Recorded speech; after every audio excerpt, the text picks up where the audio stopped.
ये क्वेश्चन जो है इस तरह का एक क्वेश्चन तो हमने कल की क्लास में भी किया हुआ है। तुम्हारा सेम पैटर्न में क्वेश्चन है कि एक टावर है जिसका हाइट दिया हुआ है x मीटर। सपोज कर लेते हैं ये टावर है जिसका हाइट दिया हुआ है तुमको x मीटर, और दो ऑब्जर्वर्स हैं जो कि at a distance of y metre from each other हैं, और वो टावर को देख रहे हैं ऊपर से। तो इनके बीच का जो डिस्टेंस है अगर मैं उसको y मीटर मान रहा हूँ, तो जो भी पॉइंट मैं यहाँ बीच में लूंगा उसको P ले लेता हूँ, इसको A इसको B। तो इन दोनों के बीच का डिस्टेंस है तुम्हारा y। अब ये जो ऑब्जर्वर है ये देख रहा है 45 डिग्री के एलिवेशन पे, और ये जो ऑब्जर्वर है ये देख रहा है 30 डिग्री के एलिवेशन।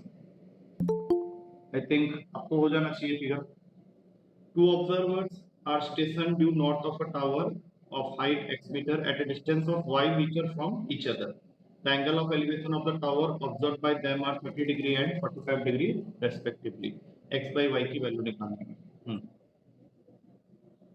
ड्यू नॉर्थ मतलब यही है कि टावर को तुमने एक पोजीशन में रख दिया है, अब तुम कहीं पे भी रखो, दोनों इंसान को कहीं पे भी रख लो। नॉर्थ मतलब ऐसा कुछ नहीं है। जैसे इस क्वेश्चन को अभी अगर करना है तो इसमें अभी क्या करोगे, देखो ये डिस्टेंस तो तुम्हारा x हो जाएगा क्योंकि 45 डिग्री है, और ये जो है ये हो जाएगा y माइनस एक्स। ये सर नो, देख लो पहले फिगर को अच्छी तरह से। हाँ, तो अब अगर तुमको यहाँ से वैल्यू निकालना है x बाई वाई का, तो हम लोग ये जो दूसरा वाला ट्रायंगल है, सपोज कि मैं नेमिंग कर देता हूँ सीपीबी ट्रायंगल, तो यहाँ पे आ जाएगा tan 30 degree is equals to x upon y minus X, और ये 1/√3 equals to x upon y minus X. Solve करते हुए चले जाओ, you will be getting your answer. इसके बाद तो तुम कर ही सकते हो आराम से। मतलब इसके आगे तुम क्या करोगे, तो उल्टा कर लो इसको, y minus X upon X is equal to √3। यहाँ से आ जाएगा y by X minus one is equal to √3। तो y बाई एक्स की वैल्यू हो गई √3 प्लस वन। मेरे ख्याल से तुमको क्वेश्चन में x बाई वाई की वैल्यू पूछी गई, ये हो जाएगा 1 अपॉन √3 प्लस वन। तो ऑप्शन में तो ये आंसर नहीं है, तो इसको रेशनलाइज कर लो ऊपर नीचे √3 माइनस वन से मल्टीप्लाई करके, तो फाइनल आंसर आ गया √3 माइनस वन अपॉन में 2। आ गया समझ में? कौन सा x कैसे हो गया, ये x कैसे हो गया ये बताना पड़ेगा। इस ट्रायंगल को ले लो ना, ACP ट्रायंगल में ये 45 डिग्री है, तो तुम इसको लिखेगा CP अपॉन AP। अब tan 45 डिग्री की वैल्यू तो 1 होती है ना, ठीक है ना। चलो नेक्स्ट। नेक्स्ट तुम लोगों ने पूछा है 17 और 18। 17 और 18 में क्या है, average of 2 7 6 and 5। Average of 2 7 6 and x is 5। तो 5 ना करके इसको 20 कर देता हूं मैं। and average of 18 1 6 x and y is 10। यहाँ पे 50 कर देता हूँ। अब ये फर्स्ट इक्वेशन से मुझे x की वैल्यू मिल जा रही है 15, और इसको अगर मैं यहाँ पे पुट कर लूँ तो 18 प्लस 6 प्लस 1 25 प्लस 35 ये हो गया 40 plus y is equal to 50। पाँच आ रहा है, हाँ सॉरी, ठीक है मेरी गलती। ये 5 हो गया, तो यहाँ पे x की जगह डालेंगे तो ये 5 बन जाएगा, तो ये बन गया तुम्हारा 30 बन गया फिर, और y की वैल्यू आ जाएगी 20। यही पूछा है मेरे ख्याल से क्वेश्चन में, सीधा 20 आंसर। यस और नो? हाँ, अब आते हैं सीधा क्वेश्चन नंबर 18 में। तो 18 को करने के लिए जो बेसिक थ्योरी की जरूरत थी वो आज हमने स्टार्ट करना था, एक्चुअली ज्योमेट्री वाला पार्ट। तो उसमें एक कंडीशन होता है कि ट्रायंगल के दो साइड का सम हमेशा तीसरे से बड़ा होगा, और ट्रायंगल के दो साइड का डिफरेंस हमेशा तीसरे से छोटा होगा। तो अगर तुम इस क्वेश्चन में देखो तो तुम्हारे पास में जो दो ट्रायंगल हैं उसके दो साइड्स तुमको दिए हुए हैं 10 और 100 के, और तीसरा साइड में उसने x लिया हुआ है। तो जो बात मैंने अभी बोली उसके हिसाब से जो भी तुम्हारा साइड बनेगा, इनका डिफरेंस पहले कर लो तो 90, और इनको ऐड कर लो तो ये हो जाएगा 110। तो ये जो x है इसकी वैल्यू 90 से बड़ी होगी और 110 से छोटी होगी, क्योंकि कंसेप्ट ये कहता है कि किसी भी ट्रायंगल के दो साइड का सम हमेशा तीसरे से छोटा होगा, और ट्रायंगल के दो साइड का डिफरेंस हमेशा तीसरे से बड़ा होगा। तो उस हिसाब से अगर तुम देखो तो तुम्हारा B option will be the correct answer. इसका आंसर सी हो गया। डन है 20 वाला। 20 में तुम्हारे पास में एक ट्राइंगल है A B C which is right angle at C. तो ट्राइंगल को जब भी बनाओगे तो राइट एंगल रखना है सी पे। If P is the length of the perpendicular drawn from C on AB and ABC are the respective sides, angle A के ऑपोजिट वाला स्मॉल ए, एंगल बी के ऑपोजिट वाला स्मॉल बी और angle C के opposite वाला small C, और ये जो परपेंडिकुलर तुमने ड्रॉ किया है ये पी का है। तो ये प्रूफ था, हमने एनडीए में किया था ये प्रूफ।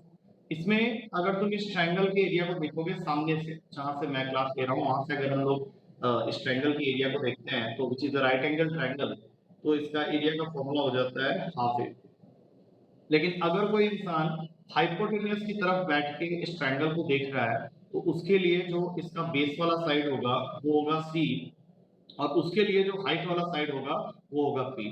तो ये बन जाएगा हाफ पी सी। अब दोनों साइड से हाफ हाफ उड़ा दो, तुम्हारे पास में सीधा रिलेशन आ जाता है पीसी इक्वल्स टू एबी। ये आया बस समझ में क्या बोल रहा हूँ? क्लियर है? और है इसमें कुछ डाउट, या फिर हम लोग अपना ज्योमेट्री की तरफ थोड़ा मूवमेंट करेंगे? Will start with geometry part. Theory करते हैं पहले थोड़ा सा, फिर टेक सम टाइम, क्योंकि ये जो क्वेश्चन अभी लास्ट के दो आ गए थे 18 और 20 में थोड़ा सा ज्योमेट्री लग गया था। तो हम लोग को मेंसुरेशन तो हमने किया है, बट ज्योमेट्री भी आप करके फिर फाइनली क्वेश्चन की तरफ मूव करेंगे। ठीक है, तो let's start with our today's class with concepts of geometry. तो फॉर्मूला जो मैंने लिखवाया हुआ है उसको डेली बेसिस पे रिवाइज जरूर करते रहना, नहीं तो क्या होगा जब तक ज्योमेट्री खत्म होगी मेंसुरेशन के फॉर्मूलास निकल जाएंगे, फिर कोई खास फायदा नहीं होगा करवाने का। तो ज्योमेट्री में हम लोगों ने डील करना है 5 चीजों के साथ। सबसे पहला इसमें आता है लाइन्स एंड एंगल्स, उसके बाद आएगा ट्रायंगल्स, तीसरे नंबर पे सर्कल, चौथे नंबर पे क्वाड्रिलेटरल, और पांचवें नंबर पे हो गया तुम्हारा मिसलेनियस चीजें होती है इसके अंदर में, मतलब you will be getting some special result based on all the four above.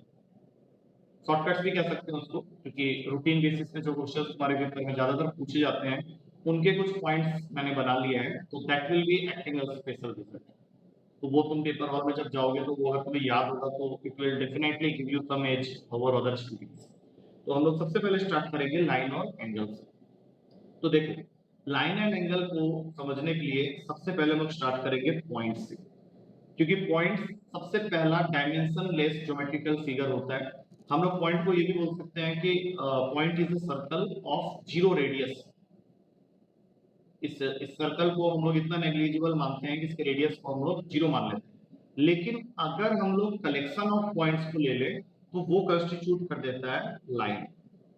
Point से मिलता है लाइन, और लाइन का एक पार्ट होता है लाइन सेगमेंट।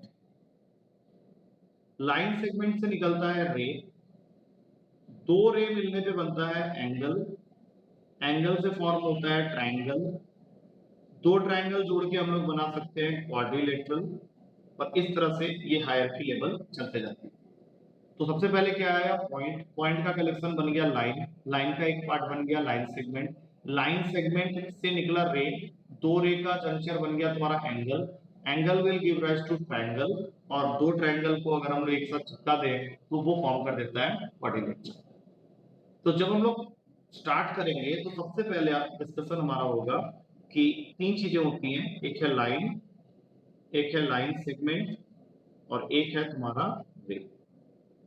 तो अगर हम लोग डेफिनेशन वाइज चले तो line is extending indefinitely in both the direction, it has not got any finite length। Line को अगर मैं एक लाइन में डिफाइन करूं तो ये कुछ नहीं है, ये पूरा का पूरा इंडेफिनाइट दोनों साइड से बढ़ता हुआ चले जाए। बट अगर मैं इसके ऊपर में एक पार्ट कट कर लूं, लाइक सपोज ये तुम्हारा लाइन है से एल, और इसके ऊपर मैंने एक पार्ट कट कर लिया, तो ये तुम्हारा कंस्टिट्यूट कर देता है लाइन सेगमेंट। तो लाइन सेगमेंट जो होता है वो पार्ट ऑफ द लाइन होता है and it has got some finite length, whereas line जो होता है उसका कोई फाइनाइट लेंथ नहीं होता because it extends indefinitely in both the direction. तो लाइन और लाइन सेगमेंट में ये फर्क है। अब आते हैं रे में। तो रे का एक स्टार्टिंग पॉइंट होता है जिसको हम लोग ओरिजिन बोलते हैं, and again it has got no terminal point. अब इस फिगर में अगर तुम देखो तो O से तुम्हारा रे ओरिजिन तो हो रहा है, लेकिन उसका कोई फिक्स टर्मिनल पॉइंट नहीं है, तो वहां पे मैं एरो बना के छोड़ दिया और OA बन गया तुम्हारा एक रे। तो रे का डेफिनेशन क्या होगा कि ray has got a starting point called origin but it has got no terminal point, so OA is your ray. और जब तुम दो रेस को ज्वाइन कर देते हो एट अ कॉमन पॉइंट, या ये कह लो कि दो रे अगर सेम पॉइंट से ओरिजिन ले रहे हैं तो उन दोनों रे से फॉर्म होता है तुम्हारा एक एंगल। और हम लोग को सबसे पहले ये डिस्कस करना पड़ेगा कि अगर हमें लाइन, लाइन सेगमेंट और रे समझ में आ गया है तो लाइंस कितने तरह के होते हैं। तो सबसे पहला क्लासिफिकेशन हम लोग डिस्कस करने वाले हैं टाइप्स ऑफ लाइन के। अब अगर मैं तुम लोग से पूछूं कि लाइंस कितने टाइप के होते हैं तो how many types do you know, तुम लोग को लाइंस के कितने टाइप पता है? Just tell me one by one क्या क्या मालूम है, सो दैट उन सबको डिस्कस करते हुए हम लोग जाएंगे। सबसे पहले बताओ कितने तरह के हैं? Straight line is a line itself. Line के टाइप्स पूछ रहा हूं। पैरेलल लाइंस, और बोलो इंटरसेक्टिंग लाइंस, हाँ और बोलो परपेंडिकुलर लाइंस, सही है। एक कोइंसिडेंट बोल दिए, ठीक है ये भी सही है। और बस अभी किसी ने एक वर्ड यूज किया था, तो व्हाट इज दैट? नहीं, transversal is a different thing, that is not a type of maths. यहाँ पे तुम एक चीज ध्यान से देखना, जो भी तुम लोग बोल रहे हो पेयर में बोल रहे हो। There is not a single line which be parallel, there can not be a single line which can be intersecting. तो ये जो तुम, हाँ नहीं, रे तो रे है, वो फिर लाइन में कैसे आ गया? रे का तो मैंने डेफिनेशन ऊपर बता ही दिया तुम लोग। लाइंस की क्लासिफिकेशन में अभी तीन टाइप के लाइंस तुम लोगों ने बोले नहीं है, मैं बोलते ही तुम लोगों को याद आ जाएगा। उसमें पहला होता है कंकरेंट, उसके बाद आता है कोप्लानर, और एक होता है स्क्यू लाइंस। ये जो लास्ट के तीन मैंने बोले हैं ये हमने प्लस टू में पढ़ा था, जब एनडीए की पढ़ाई कर रहे थे तब हमने ये पढ़ा था। तो एक एक करके डिफाइन कर लेते हैं। Parallel lines are those lines which have got a finite distance between them throughout and they don't have any common point।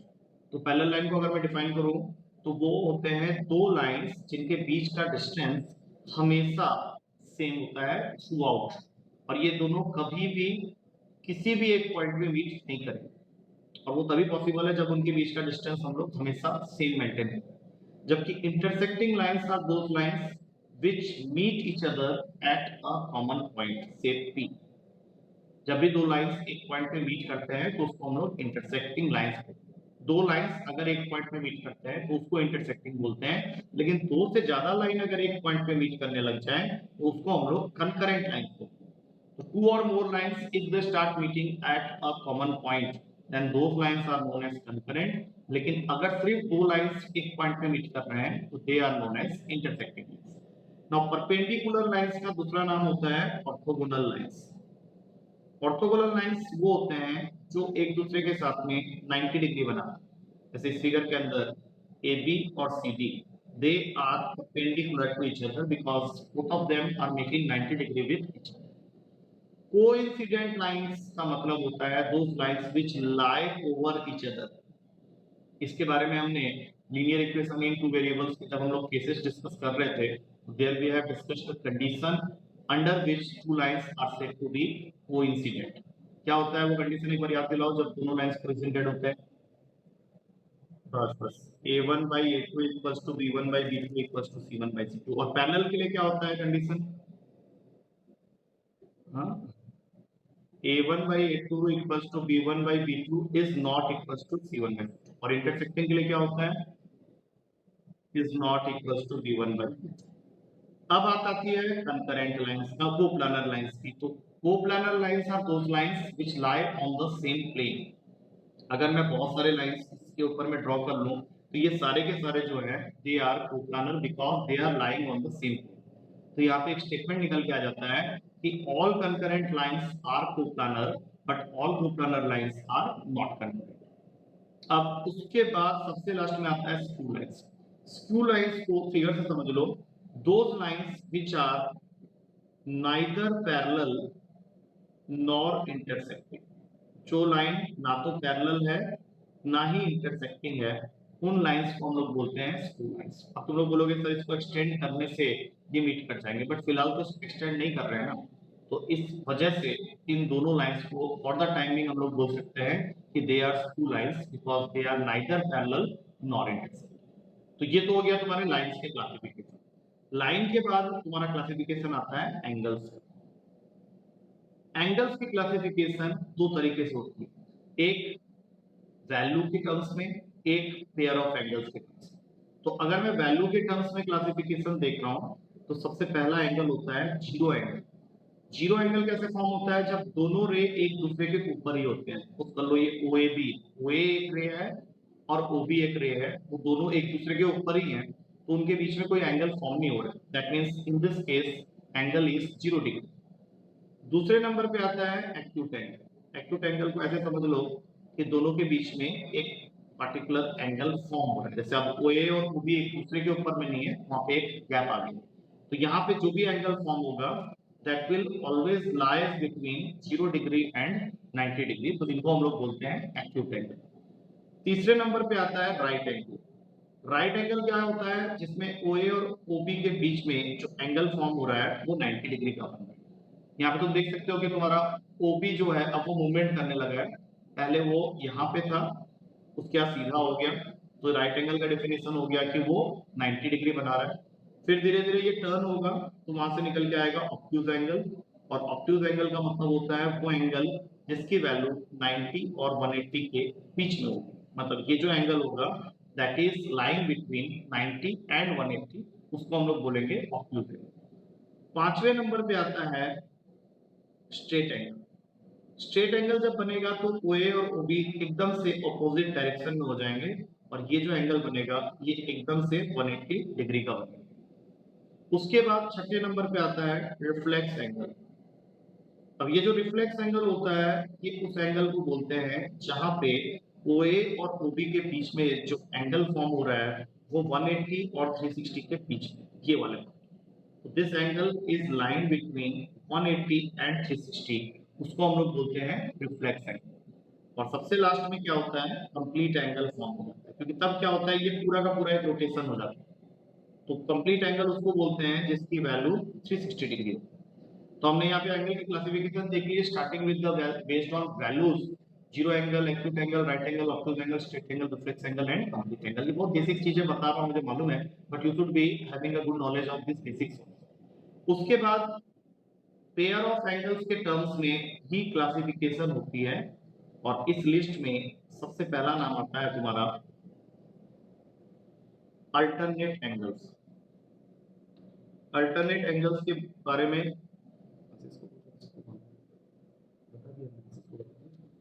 Alternate angles, फिर आएगा तुम्हारा वर्टिकली ऑपोजिट एंगल्स,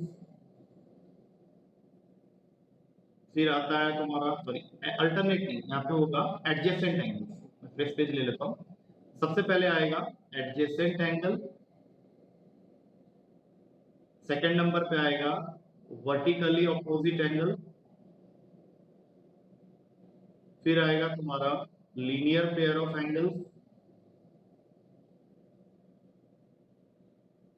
चौथे नंबर पे आएगा तुम्हारा कॉम्प्लीमेंट्री एंगल्स, और पांचवें नंबर पे आएगा सप्लीमेंट्री। पेयर ऑफ एंगल्स के टर्म्स में ये एक क्लासिफिकेशन तुम्हारी बनती है। हम लोग एक एक करके सारे देख लेते हैं। एडजेसेंट एंगल्स का फॉर्मेशन तब होता है जब दो रे के बीचों बीच ना कह के, मैं सिर्फ ये बोलूं कि दो रे के बीच में कहीं पे, not exactly at the middle, it can be either towards O B और टुवर्ड्स ओए। अगर तुमने एक और रे डाल दिया सी, तो यहाँ पे जो दो एंगल फॉर्म हो रहे हैं, इसके लिए जरूरी नहीं होता कि वो दोनों इक्वल हो, बिकॉज हमने उसी को बीच से नहीं निकाला है, बस किसी तरह से उसको बीच में डाल दिया। इट्स नॉट बाइसेक्टर, जिसको लोग बाइसेक्टर बोलते हैं, दैट इज नॉट बाइसेक्टर। तुमने सिर्फ एक रे को ओए और ओबी के डायरेक्शन में ही निकाल दिया है, तो उसको हम लोग बोलते हैं एडजेसेंट एंगल्स। तो इस फिगर के अंदर में BOC and AOC they are adjacent. अब इसको मैं सीधा रिलेट करता हूं लीनियर पेयर के साथ। लीनियर पेयर के केस में और एडजेसेंट एंगल्स के केस में बस एक लाइन का डिफरेंस होता है कि यहाँ पे ये जो दो रोए हैं OA और OB, they are just opposite to each other. जबकि एडजेसेंट एंगल्स के केस में क्या हुआ था कि OA और OB सेम साइड पे थे, लेकिन यहाँ पे लीनियर पेयर के केस में वो अपोजिट साइड, और उनके बीच से मैंने एक रे निकाल दिया OC। तो ये जो दो एंगल्स फॉर्म हो रहे हैं, one is AOC and one is BOC, they are linear pair of angles, जिसके बारे में हम लोग को पता है कि उनका सम हमेशा 180 के इक्वल हो। लेकिन ये आया कैसे? तो उसमें मैंने क्या किया कि दो अपोजिट रे के बीच से एक रे निकाला, जिससे कि वो फॉर्म हो गया linear pair of angles. But एक तरह से सप्लीमेंट्री एंगल बोल सकते हैं इसको, बट सप्लीमेंट्री एंगल का एक डेफिनेशन ये होता है कि कोई भी दो एंगल जिसका सम 180 हो जाए, उसके लिए ये जरूरी नहीं कि वो सेम लाइन के ऊपर में हो। इस तरह से जैसे हम लोग कह सकते हैं कि जब तुम लोग पैरेललोग्राम ड्रॉ करते हो, ठीक है, पैरेललोग्राम जब ड्रॉ करते हो, अगर उसको थोड़ा कंफ्यूज करने के लिए बोल रहा हूँ, जब ये बनाते हैं तो ये दो एंगल का सम भी 180 ही होता है। लेकिन अगर मेरे से कोई ये पूछे कि क्या ये लीनियर पेयर है, तो मेरा आंसर होगा नहीं, ये लीनियर पेयर नहीं है, बिकॉज लीनियर पेयर होने का जो कंडीशन है वो दूसरा है जो मैंने अभी बताया। तो ये जरूरी नहीं कि अगर 180 हो रहा है तो वो लीनियर पेयर ही होगा, अगर 180 हो रहा है तो वो सप्लीमेंट्री जरूर होगा, ये उसका मतलब। तो we can confuse it with sum total. अगर 180 है तो वो डेफिनेशन वाइज सेम नहीं हो रहे, खाली वैल्यू वाइज सेम हो रहे। Is it clear? हाँ। उसके बाद आ जाओ वर्टिकली ऑपोजिट एंगल में। ये वर्टिकली ऑपोजिट एंगल तब फॉर्म होते हैं जब दो लाइंस एक दूसरे को इंटरसेक्ट करते हैं एट अ कॉमन पॉइंट। तो you will always get a pair of vertically opposite angles which are equal to each other. Suppose कर लेते हैं कि AB और CD ये दोनों ही एक दूसरे को इंटरसेक्ट कर रहे हैं एट पॉइंट O। तो इस फिगर के अंदर तुम देख सकते हो we have got a pair of vertically opposite angles which are equal to each other, जैसे कि AOC BOD के इक्वल है और दूसरा AOD BOC के equal. So these are your a pair of vertically opposite angles. तो जब भी दो लाइंस इंटरसेक्ट करेंगे they will form a pair of vertically opposite angles which are always equal to each other. उसके बाद आते हैं कॉम्प्लीमेंट्री में। तो कॉम्प्लीमेंट्री एंगल्स उनको बोलते हैं जिनका सम, जिन दो एंगल का सम 90 डिग्री के बराबर है उसको हम लोग कॉम्प्लीमेंट्री बोलते हैं, और जिन दो एंगल्स का सम 180 डिग्री के बराबर है उसको सप्लीमेंट्री एंगल्स बोलते हैं। बाकी इस पे छोटे छोटे क्वेश्चंस भी फॉर्म होते हैं, but since we are doing the theory part तो अभी हम लोग क्वेश्चंस में इंटरफेरेंस नहीं करेंगे। तो ये हो गए तुम्हारे एंगल्स की क्लासिफिकेशन बेसिंग ऑन पेयर्स, और उससे पहले हमने डिस्कस किया था बेसिंग ऑन वैल्यूज। इसको छोड़ के एक और क्लासिफिकेशन भी होती है एंगल्स की, that is based on parallel lines axioms. हम लोगों ने 6th क्लास में ये चीज पढ़ी थी कि सपोज कर लेते हैं दो लाइंस हैं जो कि आपस में पैरेलल है, से L and M they are parallel to each other, और तुमने क्या किया, इसके ऊपर से एक ट्रांसवर्सल निकाल दिया। तो यहाँ पे जब तुमने ट्रांसवर्सल ड्रॉ किया है T, तो यू कैन सी कि यहाँ पे 8 एंगल्स फॉर्म होंगे। लेकिन अगर तुमसे कोई ये पूछे कि how many distinct pair of angles are form during this process, how many distinct angles are form, ये क्वेश्चन आया हुआ है तुम्हारे पेपर में, तो इसका आंसर क्या होगा बताओ? How many distinct angles are formed whenever two lines which are parallel to each other are. Distinct angles का मतलब होता है वैल्यू वाइज, तो इसका आंसर होगा 2, क्योंकि अगर मैं वैल्यू वाइज की बात करूं तभी मैं उसको डिस्टिंक्ट बोल सकता हूं ना। अब सपोज कर लो ये 60 है तो ऑब्वियस सी बात है ये 120 है, लेकिन इसके बाद इस फिगर के अंदर में जो भी एंगल तुम लिखोगे वो या तो 60 होगा या फिर 120 होगा। तो अगर तुम्हारा क्वेश्चन तुमसे ये पूछ रहा है कि how many distinct angles are formed whenever two lines parallel to each other are intersected by a transversal, तो उसका आंसर हमेशा 2 होगा। बाकी हम लोग उसकी नेमिंग अलग-अलग तरीके से करते हैं। जैसे मान लो मैं इसकी नेमिंग कर देता हूँ 1 2 3 4 5 6 7 एंड 8। तो इस फिगर के अंदर you can identify 4 to 5 types of angle. सबसे पहला होता है कोरस्पॉन्डिंग एंगल। अब ये बताओ फिगर में कोरस्पॉन्डिंग एंगल्स कौन-कौन से हैं? ऊपर फिगर बना हुआ है, एक तो हो गया 2 6 हो गया, 1 5 हो गया, 3 7 हो गया और 4 8 हो गया, और ये सारे के सारे आपस में इक्वल होंगे अगर तुम्हारे दोनों lines parallel and they are intersected by a transversal. उसके बाद बारी आती है अल्टरनेट एंगल्स की, लेकिन अल्टरनेट एंगल्स कुछ नहीं होता। अल्टरनेट एंगल्स के दो टाइप होते हैं, one is alternate interior and one is alternate exterior. तो अगर मैं इस फिगर में तुमसे पूछूं कि which are the alternate interior angles, तो किसको बोलने वाले हो? 2 और 7 अल्टरनेट इंटीरियर कैसे होगा? अल्टरनेट का मतलब है 3, 5, 4, 6 दे आर अल्टरनेट इंटीरियर, जो कि आपस में इक्वल होंगे। और अल्टरनेट एक्सटीरियर का मतलब हो गया 2, 8 एंड 7, 1। ये समझ में आ रहा है? 3 और 5 ये दोनों इंटीरियर में, इंटीरियर मतलब दोनों पैरेलल लाइंस के बीच में है। और अल्टरनेट का यहाँ पे सिग्निफिकेंस इस चीज से है कि ये अलग अलग साइड है। तो 2, 3 और 5, 4 और 6 ये इंटीरियर में भी हैं लेकिन अलग अलग साइड में है, तो वो कहलाएंगे हमारे अल्टरनेट इंटीरियर एंगल्स। और उसी तरह से 2, 7, 6, 1 और 8 ये सब बाहर की तरफ है लेकिन अल्टरनेट साइड में है, तो 2 8 के बराबर होगा और 1 7 के बराबर होगा। They are alternate exterior angles. इसके अलावा एक होता है interior angles on same side of transversal. और ऐसा कहा जाता है कि interior angles on same side of transversal is always having a sum of 180 degree. तो यहाँ पे तुम लोग मुझे बताओ कि interior angles on same side of the transversal कितने हैं, कौन कौन से हैं? 4, 5, 3, 6। तो हम लोग सीधा लिख सकते हैं कि angle 4 plus angle 5 and angle 3 plus angle 6 इसकी वैल्यू 180 डिग्री है। सेम उसी तरीके से we have got another name exterior angles on same side of transversal, जिसके बारे में भी कहा जाता है कि इसका भी सम हमेशा 180 डिग्री होता है। या फिर exterior angles on same side of the transversal is also supplement. तो इस फिगर के हिसाब से exterior angles on the same side of transversal कौन कौन से? 2, 7 और 1, 8। तो सीधा लिखेंगे एंगल 2 प्लस एंगल 7 180 के बराबर होगा और एंगल 1 प्लस एंगल 8 ये भी 180 के बराबर होगा। अब ये तो मेन हो गया, इसके बाद जो मैं बोलूंगा वो तुम लोग इजीली बता सकते हो। अच्छा, इस फिगर में बताओ वर्टिकली अपोजिट एंगल्स कहां-कहां पे और कौन-कौन से हैं? 1 और 3 इक्वल होंगे, 2 और 4 इक्वल होंगे, 5 और 7 इक्वल होंगे, 6 और 8 इक्वल होंगे because they are vertically opposite angles. और अगर मैं यहां से बोलूं लीनियर पेयर निकालो तो बहुत सारे निकल जाएंगे। 1 और 2, 2 और 3, 3 और 4, 1 and 4 they are linear pair, तो उनका सम 180 का बन रहा है। फिर 5 एंड 6, 6 एंड 7, 7 एंड 8, 5 एंड 8 इसका भी सम 180 का बन रहा है, तो ये भी लीनियर पेयर। तो इस तरह से अब हमने देख लिया कि हम लोग के पास में 4-5 क्लासिफिकेशन और आ गए। तो टोटल तुमने एंगल्स की क्लासिफिकेशन देख ली, ट्रायंगल की एंगल की क्लासिफिकेशन देख ली basing on value, basing on pairs and basing on parallel line axis. और साथ में तुमने लाइंस की क्लासिफिकेशन देख ली which is based on simply pair of lines. Collinear क्या होता है ये बता दो एक बार जल्दी से।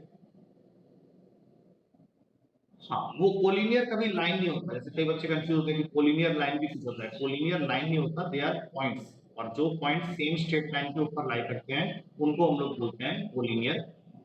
तो ये जितनी भी बातें आज हमने की हैं ये सारे के सारे तुम्हारे लाइंस एंड एंगल्स टॉपिक के अंदर कवर होते हैं और हमने सिर्फ थ्योरी डिस्कस किया है और बहुत आराम आराम से हम लोग चल रहे हैं, कोई इशू वाली बात नहीं। तो राइट नाउ खत्म करते हैं इसको, तुम लोगों को पेपर भेजने का टाइम हो गया मेरा, तो get ready for the paper.